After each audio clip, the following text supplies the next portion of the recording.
Hey guys, it's Grizzly Goat here, and today we're going to go over the very troubled and eventful season of Operation Void Edge. As usual, we're going to go in depth with our most recent operators, Iana and Oryx, the Oregon map rework, the seasonal events, cosmetic additions, and much more, including the issues, disconnect, and conflict that existed between the pros and the player base versus the developers. I will leave timestamps for all the different sections of the video in the pinned comments, so go ahead and check that out if that helps you. Alright, now let's hop in. Starting it off with our very subtle operators, we have Iana. Iana is a 2-speed, 2-armor attacker from the Netherlands in the REU CTU.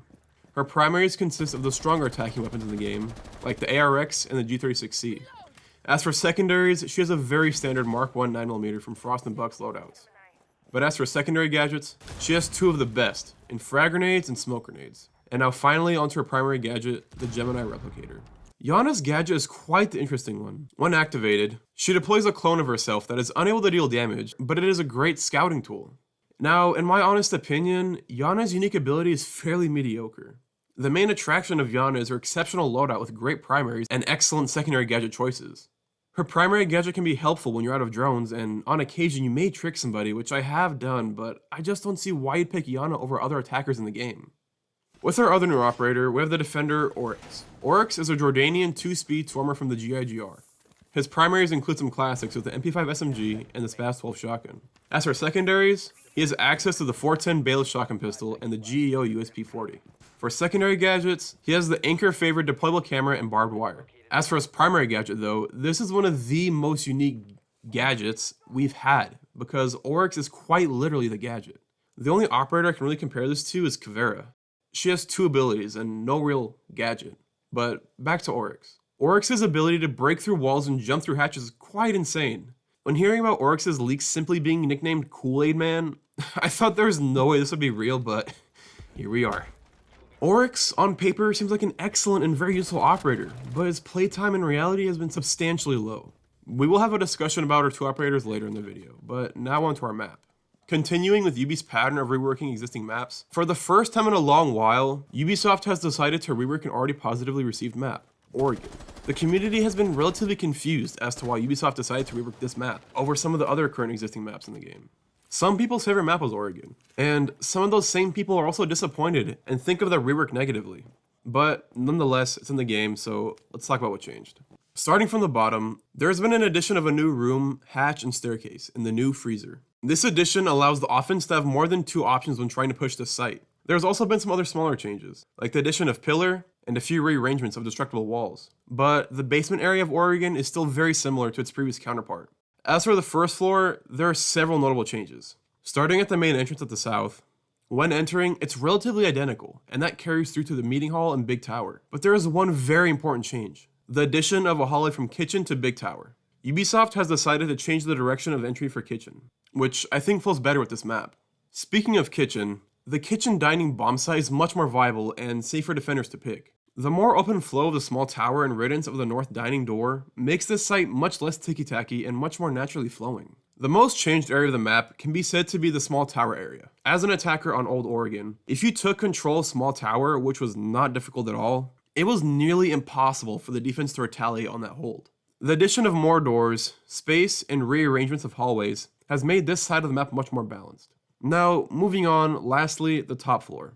While it may seem intimidating at first glance, the second floor of Oregon flows very similarly, but also is much better than the previous iteration. The readjustment of bedroom, bunks, and main window have made playing this site much more enjoyable. But the main thing that was changed here was the attic. The attic is now connected to the sites directly by doors and destructible walls, also including the addition of a window, getting rid of that little peephole at the top, which provided some odd and frustrating gameplay. This remodel of attic makes it much more realistic for the offense to attack the second floor from equal ground. So, in my personal opinion, this map rework was a solid success for Ubisoft. While Oregon was already a great map, there were just several odd quirks with the map that kept it from being perfect. And with this most recent rework, it's hard to say this map did not get better. Just like before, I'm always excited to play this map. So, while controversial as for the map that Ubisoft decided to select for a rework, they definitely did not disappoint, making all 4 bomb sites realistic and viable options alongside general improvements to the flow and balance across the board. Now, to be honest, the map might have been the best thing from this season, so it's only downhill from this point on, so I recommend you strap in. But there were still great things from the season, like the Golden Gun event. While I was disappointed to find out that Ubisoft's new arcade mode was different than the idea I proposed in my very first video, this was still a great and fun game mode regardless. The one-shot kill factor alongside the beautifully redone skins and animations made this tribute to the classic video game truly an enjoyable and fun experience. Although the hit detection did show its flaws very well,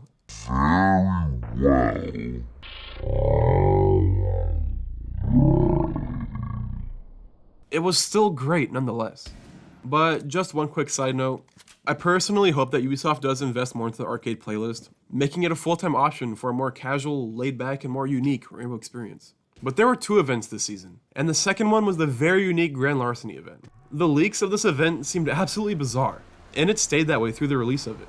While it took Ubisoft a long time to even drop the event, it was still a good experience. This event really displayed the reasoning as to why Ubisoft added crossbeams inside of floors, which didn't exist in the very first Rainbow Six trailer. The unlimited destruction capability was absolutely chaotic, alongside an objective that we have not seen alike in the history of Siege, having multiple safes on different levels. But to combine these 2 radical factors together, you had control of dropping the safe down a level or 2. And to put the icing on the cake, this all took place on a beautifully reskinned Old Hereford. When this event was leaked, I was very excited and very shocked how far the devs went with putting different unique elements. But something just felt like it was missing, and I just can't put my finger on what that is. While this was a very good and creative event, it felt as if it was missing a little something to make it a great event. I'm not sure, what do you guys think? I had a lot of fun in this event, but there's just no pull factor after playing a few matches of it for me. Let me know how you guys feel about the Grand Larceny event in the comments down below. Now, onto some of the juicier topics we have. We are talking about the new features and balancing changes. Starting it off light, Ubisoft has completely revamped the Play Hub, making it much more visually pleasing and more informative for newer players, also by changing the name of Terrorist Hunt to Training Grounds, and also by grouping the Situations and Tutorials tab into the learning area. It's always nice to see Ubisoft updating the old UI of their game. Moving on to actual game mechanics, Ubisoft finally took action to fix barricade issues. I'm not sure as to why, but Shifting Tides was one of the worst seasons for issues regarding barricade bugs. But, nonetheless, Ubisoft fixed the frustrating issues behind barricades, which includes broken barricade stacking and blocking your vision. I remember last season I tried to break down a door. I meleeed it twice and none of the panels moved.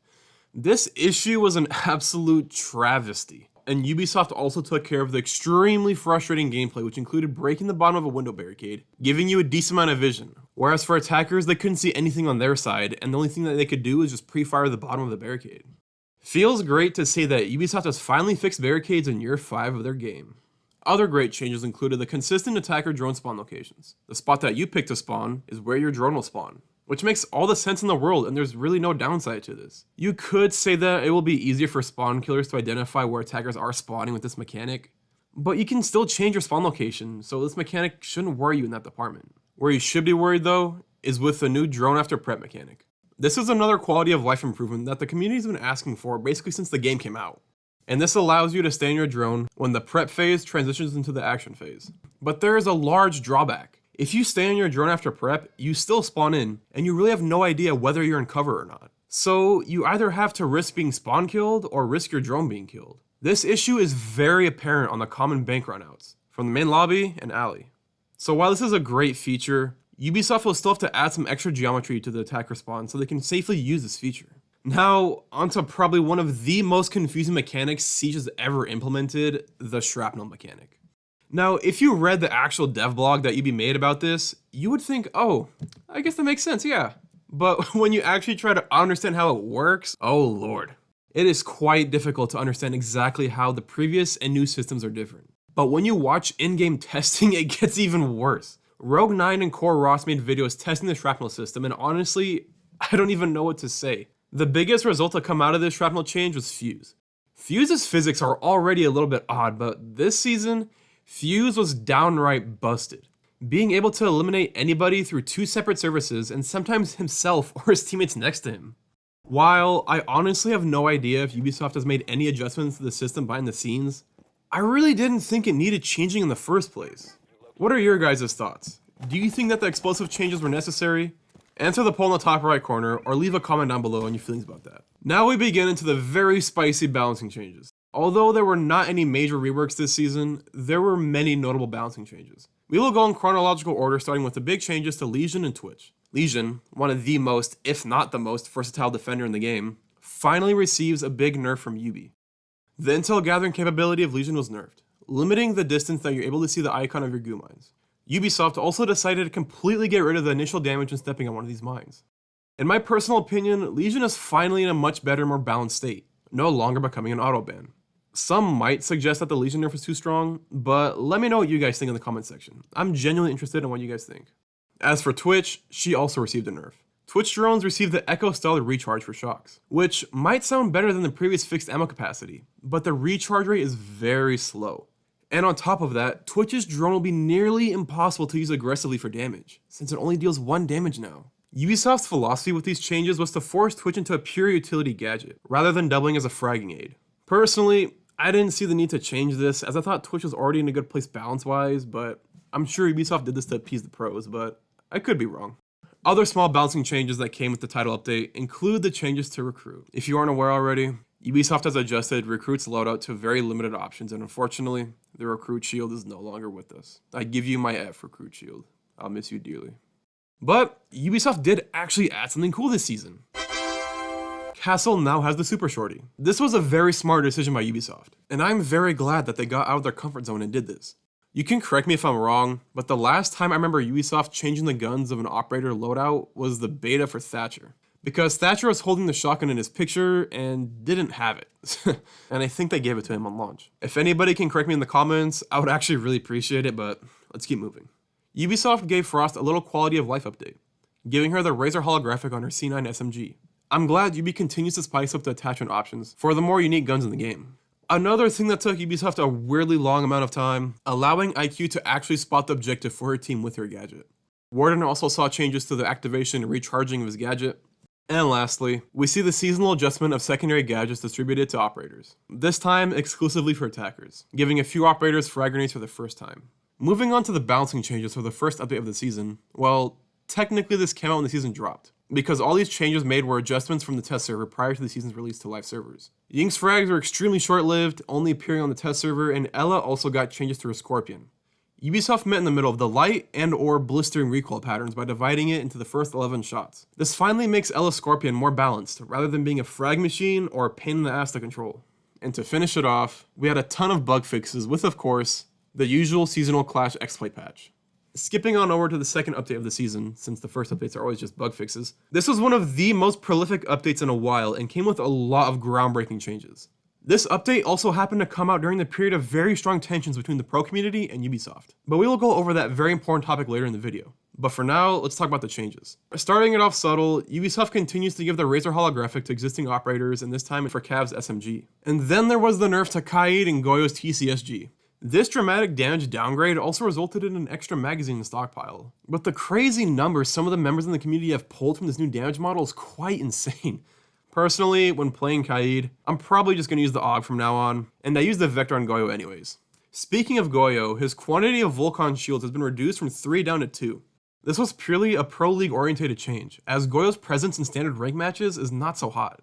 While Goyo is a very solid operator, I honestly don't know what will be in store for him for the future.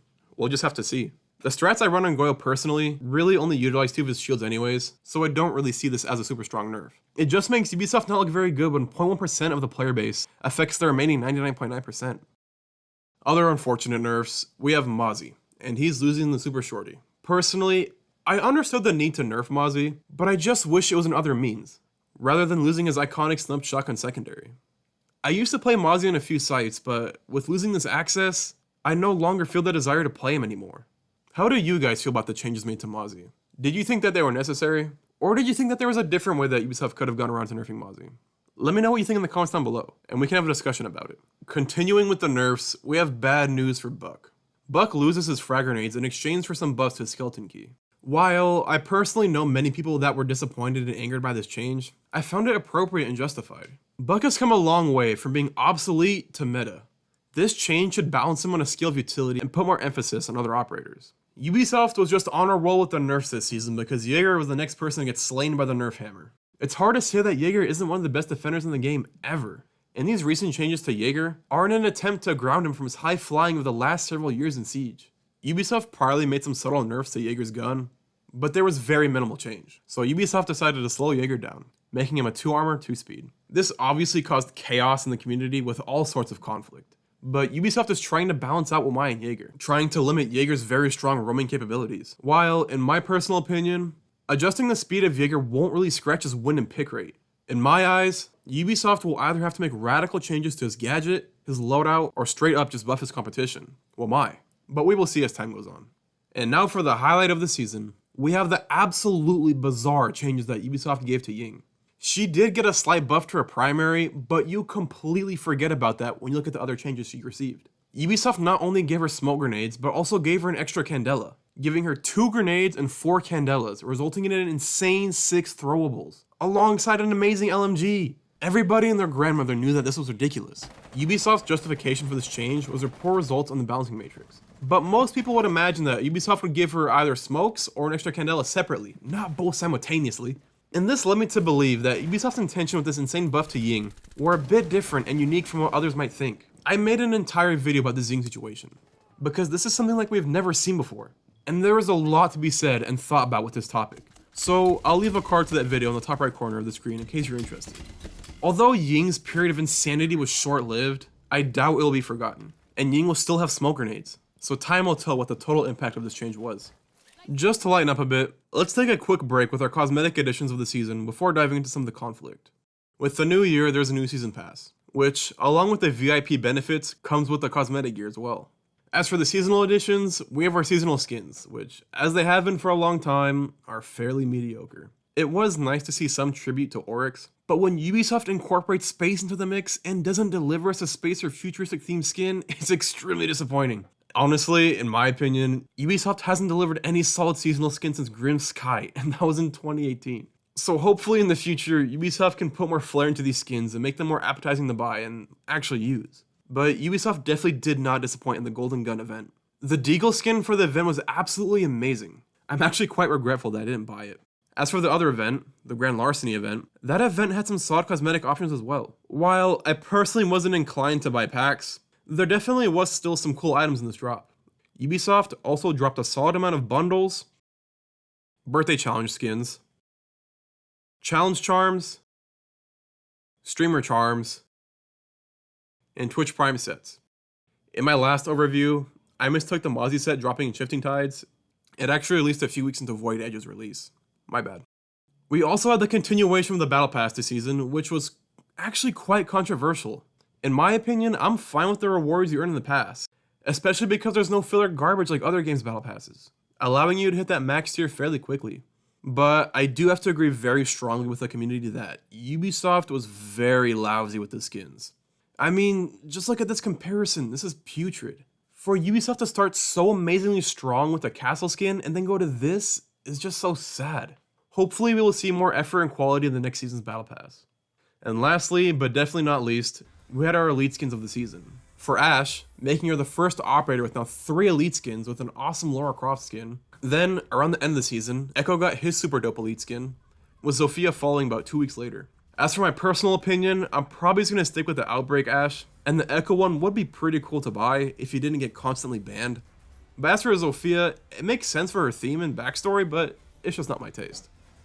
Now for the spiciest part of the season, the conflict. Ubisoft already had enough cut out for them with the whole coronavirus stay-at-home order, making it much more difficult for them to keep up with their schedule, but they had a lot coming for them. With the stay-at-home order, more people are going to play video games, meaning more stress on the servers, and also more cheaters. Siege has always had cheaters, but this was bad. This season showed the true age of the weak Battle Eye system.